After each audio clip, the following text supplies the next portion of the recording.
LTI system property, ठीक है, LTI system property. Actually तुमको इन्वर्स इसी से निकालना बोलेगा, LTI सिस्टम का प्रॉपर्टी से। तो LTI सिस्टम का प्रॉपर्टी क्या क्या होता है? एक होता है स्टेबिलिटी, दूसरा होता है तुम्हारा कॉजलिटी, है ना, तीसरा होता है तुम्हारा एंटी कॉजलिटी, और चौथा तुम्हारा नॉन कॉजल। एक LTI सिस्टम का हम यही सब निकालते थे, कॉजलिटी या फिर एंटी कॉजलिटी, नॉन कॉजलिटी, यही सब, है ना। तो इसको देखो लाप्लास से कैसे लिंक करना है। तो देखो एक स्टेबल सिग्नल चेक करने के लिए हमारे पास क्या सिस्टम होता था? अगर नॉन LTI होता था तो हम क्या करते थे? बीबो क्राइटेरिया लगाते थे, वहाँ से जाके चेक करते थे। याद है बचपन में पढ़ते थे हम लोग, बचपन में नहीं मतलब सिग्नल का ही स्टार्टिंग क्लास में, ठीक है। और जब LTI होता था तब हम लोग किस में चेक करते थे? HT में। अब देखो HT को अगर तुम, एक तो देखो HT फॉर्म है टाइम डोमेन में, एक तुम इसको HS फॉर्म में देख सकते हो, ठीक है। एक HT फॉर्म है, एक HS फॉर्म में, है ना। अब एक बात बताओ, अगर तुम टाइम डोमेन में कैसे चेक करते थे स्टेबिलिटी? इंटीग्रेशन करके माइनस इन्फिनिटी से इन्फिनिटी क्या होना चाहिए था? मॉड HT dt फाइनाइट होना चाहिए था। ये हम टाइम डोमेन का प्रोसेस था। लेकिन फ्रीक्वेंसी डोमेन में हम कैसे चेक करेंगे? फ्रीक्वेंसी डोमेन में ऐसे चेक करते हैं कि ROC जो होगा वो क्या करे?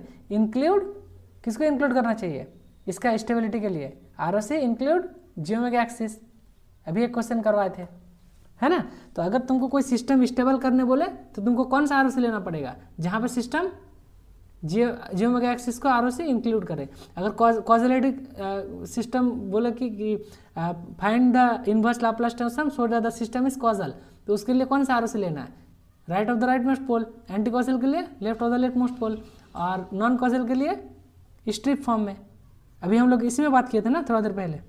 तो वो था बेसिक प्री रिक्विजिट, और यहाँ से हम लोग फिर इसका ये कैलकुलेट करेंगे, ठीक है। तो चलो एक क्वेश्चन ले लें और फिर सारा कुछ क्लियर कर लेते हैं। बोलो, लिया जाए? एक क्वेश्चन लेते हैं, इसको समझते हैं फिर। देखो जैसे मान लो जो क्वेश्चन तुम लोगों को दिए थे उसमें बस का क्या करेगा? x ऑफ s की जगह h ऑफ s दे देगा। अब h ऑफ s का इन्वर्स क्या होता है? h of t। और h ऑफ t किसको बोलते हैं हम लोग? इम्पल्स रिस्पॉन्स को बोलते कि नहीं हमेशा। तो मान लो तुमको h ऑफ s एक सिग्नल दे दिया 1/s+2, ठीक है, इंटू s-1, ठीक है, ये एक सिग्नल दे दिया। बोला कि कैलकुलेट HT, ठीक है, such that LTI system is HT such that, अब यहाँ पर लिख देगा LTI सिस्टम इज व्हाट। अब अलग अलग केस लेते हैं, कौन सा? एक मान लो हम लोग लेते हैं स्टेबल वाला केस, ठीक है। दूसरा हम लोग लेते हैं क्या? कॉजल।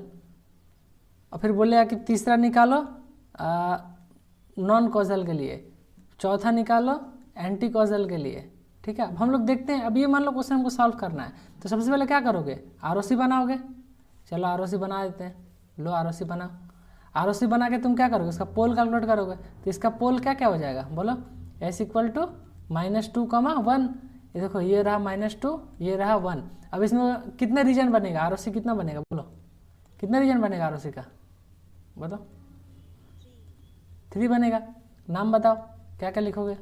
एक तो ये वाला पार्ट, ठीक, और एक ये ग्रीन वाला, और एक तुम्हारा ये येलो वाला ले लो, ठीक है। अब नाम बताओ क्या हो गया? पहला पार्ट का नाम ये क्या हो गया? रियल पार्ट ऑफ S क्या होगा? Less than -2। और इसके लिए रियल पार्ट ऑफ S क्या हो जाएगा? ये 1 है, 1 से छोटा, -2 से बड़ा, और यहाँ पे रियल पार्ट ऑफ S क्या है? Greater than 1। अब बताओ तुमको, अगर ये अब सिंपल केस है, बस वहाँ पे हम लोग एक्सेस निकाल रहे थे, यहाँ पे HT निकालेंगे। अब HT होने से सिग्नल का क्या होगा? सिस्टम हो गया। अब सिस्टम स्टेबल के लिए कौन सा ROC सिलेक्ट करोगे? बोलो, बताओ तो। सिग्नल स्टेबल के लिए कौन सा ROC सिलेक्ट करोगे?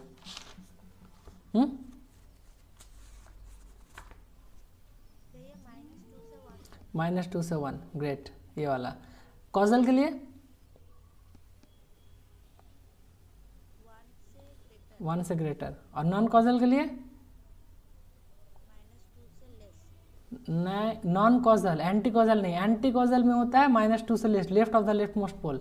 नॉन कॉजल के लिए होता है स्ट्रिप फॉर्म। यहाँ पे स्ट्रिप फॉर्म कहाँ है, ये वाला है, एक ही जगह। हाँ, अगर तुमको बोल दिया अनस्टेबल सिस्टम के लिए निकालो, तो अनस्टेबल यहाँ पे कितना कितना रीजन पे अनस्टेबल हो सकता है सिस्टम? वेरी नाइस, ठीक है, वेरी गुड, ठीक है। आई होप तुम पकड़ लियो चीज़ को, ठीक है। अगर तुमको बोल दिया कि इन्वर्स सिस्टम निकालो फॉर स्टेबल एंड ये स्टेबल एंड नॉन कॉजल, वो तो दोनों में तुम्हें देगा, तो फिर स्ट्रिप वाले फॉर्म ले लोगे, है ना। तो तुम समझ गए हो इसमें करना क्या है ना, ठीक है, क्लियर है, बोलो। तो एक आध प्रॉपर्टी बचा हुआ था, ठीक है, वो प्रॉपर्टी हम पहले बता देते हैं, ठीक है। प्रॉपर्टी कुछ लेफ्ट था, ठीक है, इसमें से एक बचा था तुम्हारा कन्वोल्यूशन प्रॉपर्टी, ठीक है, कन्वोल्यूशन प्रॉपर्टी, ठीक। जैसे मान लो कि तुम्हारे पास एक x1 ऑफ t एक कोई सिग्नल है, ठीक है, उसका लाप्लास ट्रांसफॉर्म क्या हो जाएगा, x1 ऑफ s, और इसका कुछ ROC हो जाएगा। दूसरा है ROC हम R1 ले लेते हैं। जैसे दूसरा एक सिग्नल ले लो xt ऑफ t, इसका लाप्लास निकालोगे, इसका लाप्लास क्या निकलेगा, x2 ऑफ s, ठीक, इसका ROC हम ले लेते हैं R2, ठीक है। तो बोलता है कि अगर हम टाइम डोमेन में दोनों सिग्नल GT को एक सिग्नल बनाएंगे जो क्या होगा x1 of t convolution x2 of t है, ठीक है। अगर ये टाइम डोमेन में कन्वोल्यूशन हो रहा है तो फ्रीक्वेंसी डोमेन में अगर हम g ऑफ s निकालेंगे, या फिर सिंपली इसको x कैपिटल इसको स्मॉल x ही कर लो, क्योंकि इसमें तो x1 x2 सफिक्स दिया हुआ है। तो x ऑफ x जो लाप्लास ट्रांसफॉर्म हो जाएगा वो फ्रीक्वेंसी डोमेन में क्या हो जाएगा, सिंपली मल्टीप्लाई हो जाएगा, नहीं x1 of s into x2 of s, ठीक है। अब ROC का बात रहा, तो ROC हो जाएगा R1 इंटरसेक्शन R2, माने दोनों में जो कॉमन पार्ट बनेगा। जैसे देखो तुम्हारे पास सिग्नल है, सिग्नल है मान लो e⁻⁻⁻, ठीक है, नंबरिंग कर लेते हैं, e⁻3t into u of t -3 कर लो, e⁻3t ut है, तो इसका लाप्लास क्या हो जाता है 1/s + 3, और real part of s is greater than कितना -3, ठीक है। और एक मान लो तुम्हारे पास है e⁻3t, ठीक है, e⁻3t हो गया इंटू ut, तो इसका लाप्लास क्या होता है 1/s - 3, और ROC इसमें क्या हो जाएगा, real part of s is greater than 3।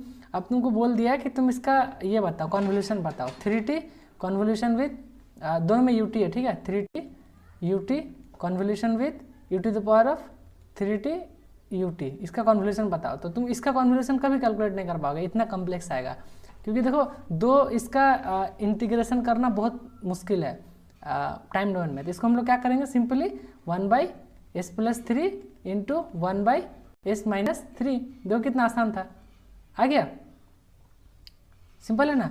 अब इसको तुम सिंपली क्या लिख सकते हो, 1/s² - 9, a² क्या होता है 1/a + b, a - b क्या होता है a² - b², और ROC क्या हो जाएगा, ROC हो जाएगा तुम्हारा सिंपल क्या, रियल पार्ट ऑफ देखो एक सिग्नल है 3 से ग्रेटर और एक -3 से ग्रेटर, एक तुम्हारा -3 से ग्रेटर, एक है 3 से ग्रेटर, तो कॉमन ROC क्या निकलेगा जिसमें दोनों में इन्वॉल्व हो जाए, वो है greater than 3, real part of s is greater than 3, तो ये वाला ROC हो जाएगा सिर्फ 3 से ग्रेटर देन के लिए। तो ये है तुम्हारा कन्वोल्यूशन प्रॉपर्टी, ठीक है। एक है तुम्हारा डिफरेंशिएशन प्रॉपर्टी,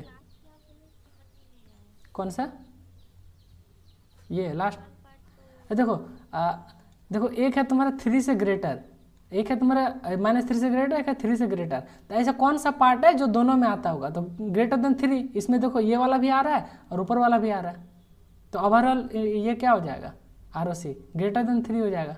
हम कॉमन इंटरसेक्शन बोले थे ना दोनों का, तो दोनों का इंटरसेक्शन ये वाला पार्ट है, नहीं -3 से इधर वाला पार्ट है। अच्छा एक बात बताओ, देखो मान लो ये तुम्हारा घर है, ठीक है, तुम्हारा होम है, ठीक, और ये तुम्हारा वो भगत सिंह मोड़ है, ठीक, और यहाँ पे तुम्हारा कॉलेज है। तो अगर तुमको क्या बोलते हैं कॉलेज जाना हो मान या फिर इसको एक काम मान लो, एक तुम्हारा घर मान लो, एक तुम्हारा दोस्त का घर मान लो, ठीक है। तो अगर तुमको कॉलेज जाना है तो ऐसा कौन सा पार्ट है जो कॉमन होगा दोनों के लिए? यहाँ से यहाँ तक कॉमन थोड़ी होगा कॉलेज जाने के लिए, कहाँ से कॉमन होगा? उसका घर से लेकर आगे तक। हाँ, तो वही चीज़ हम कर रहे हैं, दोनों में से कॉमन पार्ट कहाँ पे होगा? जो राइट साइडेड है, राइट साइड की तरफ से, समझ रहे? हाँ ठीक है, तो ये हो गया। एक और प्रॉपर्टी है तुम्हारा डिफ्रेंशिएशन प्रॉपर्टी, ठीक है, डिफ्रेंशिएशन प्रॉपर्टी, ठीक है। ये होता है तुम्हारा, जैसे मान लो टी एक सिग्नल है, ठीक है, इसका Laplace transform X of S है, ठीक है, आर ओ सी आर है। अगर तुम इसको टाइम डोमेन में डिफ्रेंशिएट करते हो, ठीक है, इसका हम एग्जांपल बताते हैं।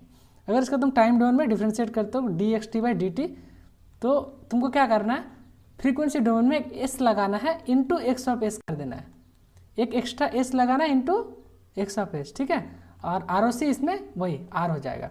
एग्जाम्पल के तौर पे देखो, देखो एग्जाम्पल देखो, एग्जाम्पल में ये कौन सा सिग्नल है, यूटी, यूटी का डिफ्रेंशिएशन बोलो तो क्या होता है, क्या होता है?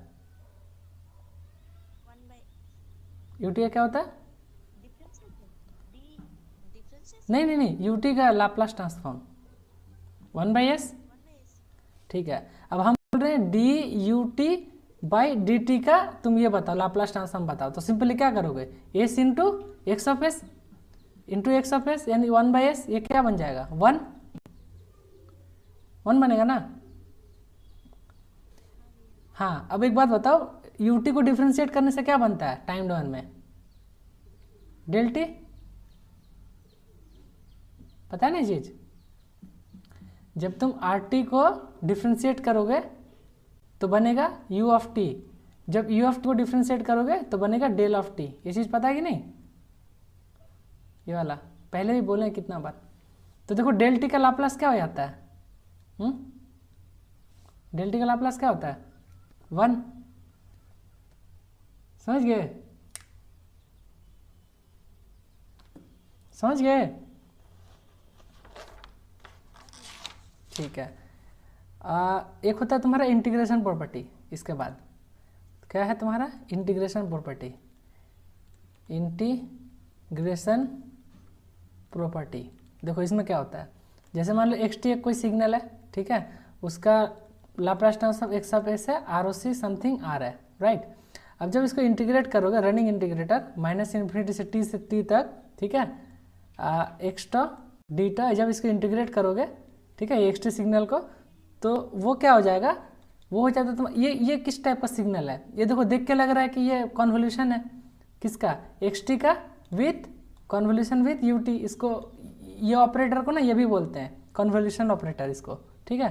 तो यहाँ पे क्या हो जाता है, जब इसको लाप्लास में लेके जाओगे, अब बताओ x T convolution U T, इसका लाप्लास फॉर्म में क्या लिख सकते हो, एक्स टी का लाप्लास क्या लिख सकते हो बोलो तो, एक्स टी का Laplace transform X of S, और यू टी का लाप्लास क्या लिख सकते हो, अगर टाइम डोमेन में कॉन्वोल्यूशन हो रहा है तो फ्रीक्वेंसी डोमेन में मल्टीप्लिकेशन, तो इसका मतलब इंटीग्रेटर जब तुम ये करोगे टाइम फ्रीक्वेंसी डोमेन में ले जाओगे तो क्या हो जाएगा, 1/s से रिप्लेस हो जाएगा, है कि नहीं, सिंपल है, समझ गए, समझ गए, बोलो।